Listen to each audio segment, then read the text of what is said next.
A rusting, half-flooded hulk sits permanently marooned on a coral reef deep in the South China Sea, utterly motionless. Inside its rotting belly, a handful of Marines eat cold tinned beans and swap lines from long memorized movies endlessly. They stare out at open water every single day, knowing their continued presence may determine the fate of two superpowers. The ship cannot float, cannot fire, and cannot sail anywhere at all, and yet it remains strategically indispensable. This is the story of how a flat-bottomed Ohio River landing craft, built in 1944, became a modern geopolitical tripwire. That remarkable journey spans 2 world wars, a communist revolution, a devastating volcanic eruption, and 3,000 starving refugees. The USS Harnett County was laid down in Indiana in 1944, designed for one specific and entirely unglamorous purpose. Her flat bottom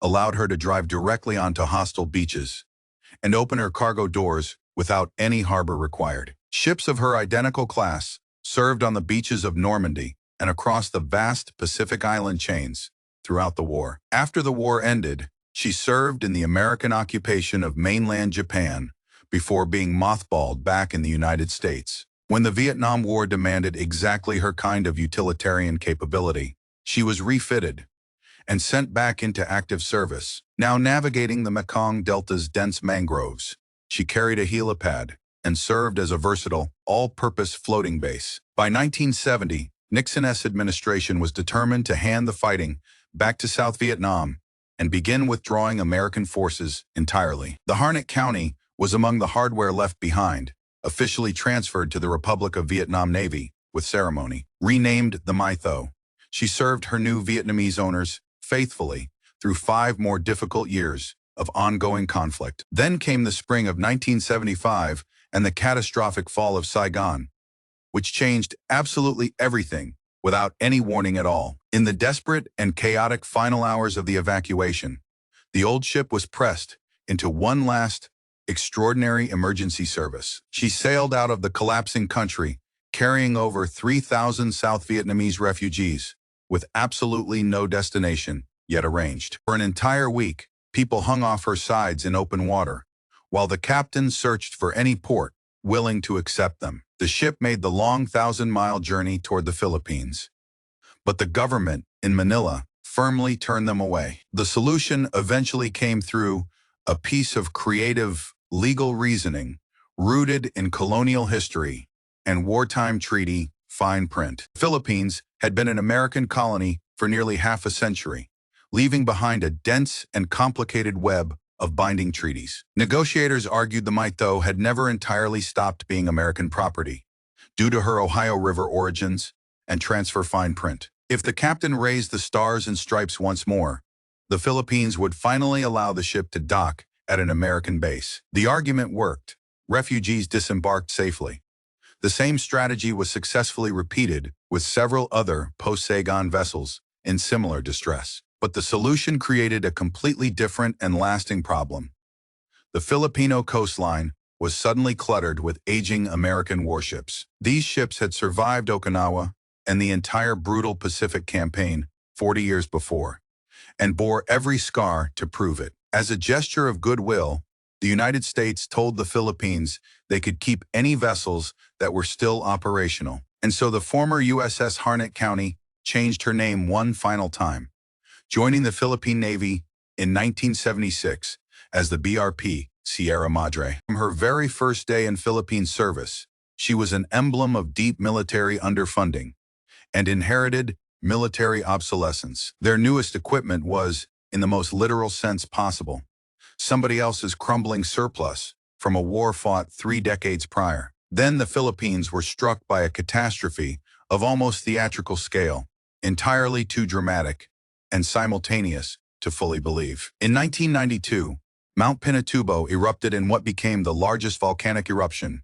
recorded anywhere on Earth in nearly 100 years. On the very same day, earthquakes and a powerful typhoon struck simultaneously, ultimately killing close to 1,000 Filipino civilians. Tens of thousands more were permanently displaced, and the major American military bases across the island were badly devastated. Filipino nationalists had already been pushing back hard against foreign troops on their soil, framing the American presence as an affront to sovereignty. After Pinatubo, the political will to force the Americans out of the Philippines entirely became simply impossible to resist any further. The Americans departed, and for the first time in more than 4 centuries, no foreign soldier stood on Filipino soil anywhere. But that hard-won national independence arrived at an extraordinarily complicated and dangerous geopolitical moment for the entire region. To the west of the Philippines and south of China stretch some of the most intensely contested waters anywhere on the planet. Half of the world's entire commercial fishing fleet operates in these waters, making the region economically critical for billions of people. The seabed directly underneath holds oil and gas reserves that are conservatively estimated to be worth many trillions of dollars total. Dozens of partially submerged islands, reefs, and atolls dot the entire region, with their ownership bitterly and dangerously contested by multiple nations. Control over even the tiniest reef can shift a nation's exclusive economic zone outward by hundreds of miles in every direction. Every nation in the region had strong and irreconcilable opinions about who owned exactly what, arguments simmering for many decades, unresolved. In 1994, China announced it was dispatching ships to Mischief Reef, citing the immediate need to build shelters for its fishermen. The Philippines immediately objected with force, arguing that Mischief Reef clearly sat within their internationally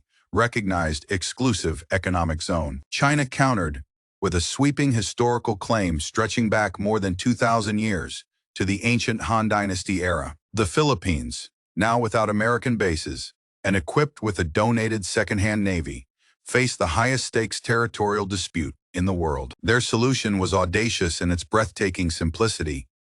Point an aging warship directly at a reef and run her aground deliberately. About 20 miles from Mischief Reef lies the second Thomas Shoal, and that became the deliberately chosen ground for the gambit. In 1999, the Philippine president issued the order to beach the aging BRP Sierra Madre at the shoal at full engine speed. The official story was mechanical failure and an accidental grounding. That convenient story has since been publicly and completely abandoned. The ship was deliberately beached as a clear and unmistakable statement of physical, permanent, undeniable Filipino presence on the reef. A rusting marker planted in the coral to declare in the clearest possible terms, "We are here, and we are not leaving." What makes this entire situation remarkable is what came next, which is to say, almost absolutely nothing changed for 30 years. The Philippines did not build any proper outpost there.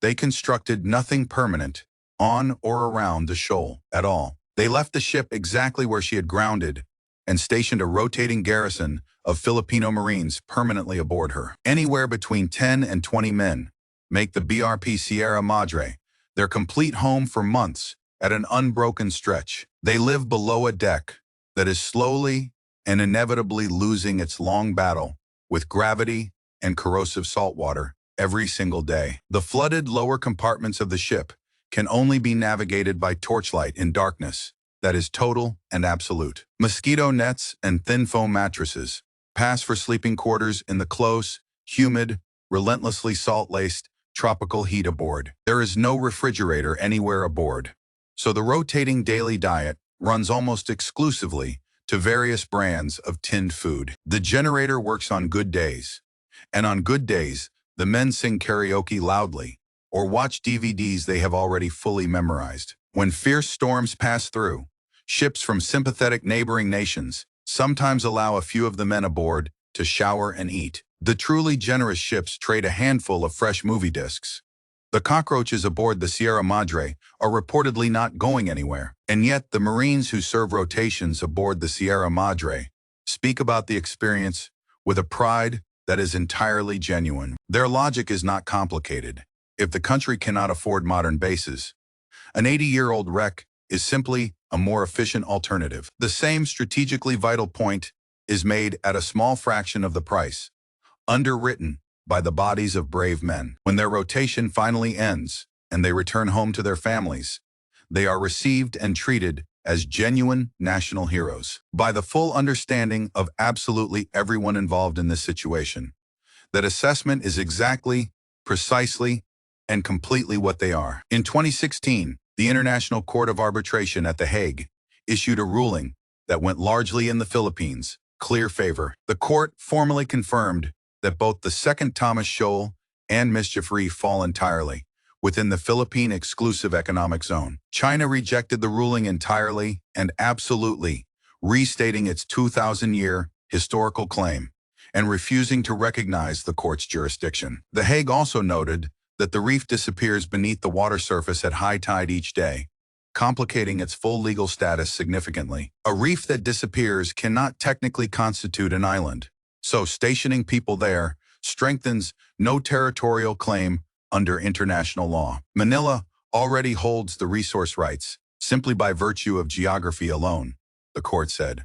So why keep the Marines there at all? The answer is precisely the one thing no legal ruling can ever provide: a living human presence that simply cannot be ignored. As long as Filipino sailors remain aboard that wreck, any Chinese move to seize the shoal by force means direct military confrontation with Manila. Physically removing or harming Filipino military personnel would immediately trigger the Mutual Defense Treaty signed between the Philippines and the United States. The Philippines has stated plainly and repeatedly on the public record that one Marine's death would activate that full treaty obligation. The entire complex architecture of Pacific deterrence rests, in some small but genuinely serious part, on those dozen men and that old wreck. The carefully maintained and fragile balance between Washington and Beijing, the quiet shared hope that the two great powers will never directly clash. All of it rests, in a small but completely serious way, on a dozen Marines eating tinned beans on a shipwreck in open water. The workers who built her in Indiana in 1944 could not possibly have imagined this outcome for their humble flat-bottomed landing craft. Neither, perhaps, could anyone who ever watched her sail across any ocean in all the many years and lives between.